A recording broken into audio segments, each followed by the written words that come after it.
ওকে, তোমরা যারা হচ্ছে কলেজ লাইফ থেকেই অ্যাডমিশনের কথা চিন্তা করছো যে কলেজ লাইফ থেকে কিভাবে অ্যাডমিশন প্রিপারেশন নিতে পারি, তোমাদের জন্য আজকের এই ভিডিওটা। মানবিক স্টুডেন্টদের জন্য ঢাকা বিশ্ববিদ্যালয়ে চান্স পাওয়া কিন্তু খুবই গুরুত্বপূর্ণ, কারণ হচ্ছে ঢাকা বিশ্ববিদ্যালয় হচ্ছে মানবিক স্টুডেন্টদের আলটিমেট টার্গেট। এখন কোন কোন ওয়ে অবলম্বন করলে তুমি মানবিকে থেকে ঢাকা বিশ্ববিদ্যালয়ে খুব ইজিলি চান্স পেতে পারো?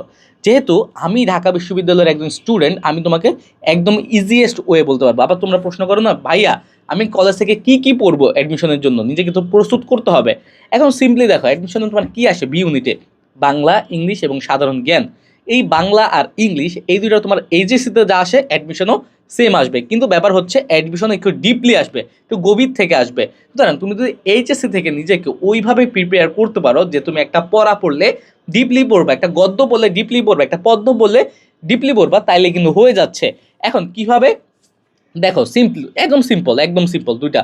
এখন তুমি বাংলা প্রথম পত্র আসি, বাংলা প্রথম পত্রে গদ্য পদ্য নাটক উপন্যাস, গদ্যটাকে এইভাবে পড়ো যাতে তুমি যত কঠিনভাবে প্রশ্ন আসুক না কেন তুমি পারবা। প্রত্যেকে ওয়ার্ড ধরে ধরে পড়ো, পদ্যটা বুঝে বুঝে পড়ো, শব্দ অর্থ বুঝে বুঝে পড়ো। তারপরে নাটক উপন্যাস প্রত্যেকটা বুঝে বুঝে পড়ো, খুঁটিনাটি তথ্যগুলো দেখো। আমি যদি আমাদের ক্লাসগুলোর কথা বলি, আমরা কিন্তু তোমাদের জন্য সম্পূর্ণ বাংলা নতুন ক্লাস দিচ্ছি। ওই ক্লাসগুলোতে কি কি আছে, অ্যাডমিশনের জন্য আলাদা একটা সেকশনে আছে। সবার আগে আমরা হচ্ছে গদ্য পদ্য পড়াইছি, খুঁটিনাটি তথ্য পড়াইছি। বইয়ের বাইরে কিন্তু খুঁটিনাটি তথ্য কিন্তু তোমার বইয়ের থেকে তো আসেই, কিন্তু বইয়ের বাইরে অনেক কিছু আছে যেগুলো তুমি বই পাবা না, অ্যাডমিশন বই আবার পাবা।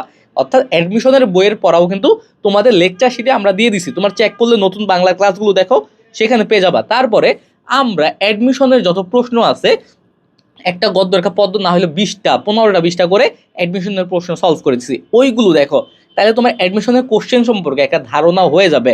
তার পাশাপাশি এখন আসি বাংলা দ্বিতীয় পত্রে। বাংলা দ্বিতীয় পত্রে কোন টপিক থেকে কিভাবে প্রশ্ন আসে সেটা আমাদের ক্লাসগুলো করো, বা তুমি হচ্ছে কোশ্চেন ব্যাংকে সলভ করো। তোমাদের কোর্সে যে বিডি ইউনিট অ্যানালাইসিস মেগা বুকটা দেওয়া আছে সেটার প্রশ্নগুলো চেক করো, তাইলেই হয়ে যাবে, তোমাদেরকে আইডিয়া হয়ে যাবে। অর্থাৎ মেন কথা হচ্ছে বাংলা একদম ভালোভাবে পড়তে হবে যাতে তোমার এইচএসসিতেও কাজে লাগে। দেখো বাংলা তোমার এইচএসসিতেও আসবে, তাহলে ইন ডিটেলসে পড়লে তোমার এইচএসসির পড়াও হয়ে যাবে, অ্যাডমিশনের পড়াও হয়ে যাবে। তারপর যদি ইংরেজিতে আসি, ইংরেজি প্রথম পত্র কীভাবে পড়বা?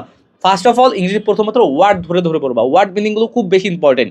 যখন ওয়ার্ড ধরে ধরে পড়বা দেখবা কি সহজ লাগবে তোমার কাছে, তোমার প্যাসেজটা এইচএসসিতেও তুমি বুঝবা, এইচএসসি পরীক্ষাও তোমার কাছে সহজ লাগবে, অ্যাডমিশনও যদি ওয়ার্ড মিনিং আসে প্যাসেজ থেকে আসে তুমি ইজিলি ধরতে পারবা। সুতরাং প্রত্যেকটা ওয়ার্ড তোমার নোট করা থাকতে হবে। ইংরেজি সেকেন্ড পেপার বাংলা দ্বিতীয় পত্রের মতোই সেম, তোমার কি সিম্পলি হচ্ছে ইন ডিটেলস পড়া লাগবে, বেসিক ক্লিয়ার থাকা লাগবে। মেন কথা হচ্ছে এটা যে তোমার নাউন প্রোনাউন থেকে শুরু করে তারপর টেন্স ভয়েস ন্যারেশন প্রত্যেকটা জিনিসে তোমার বেসিক ক্লিয়ার থাকা লাগবে, কারণ এইচএসসিতে যা আসে তা ঘুরে ফিরে অ্যাডমিশনে আসে।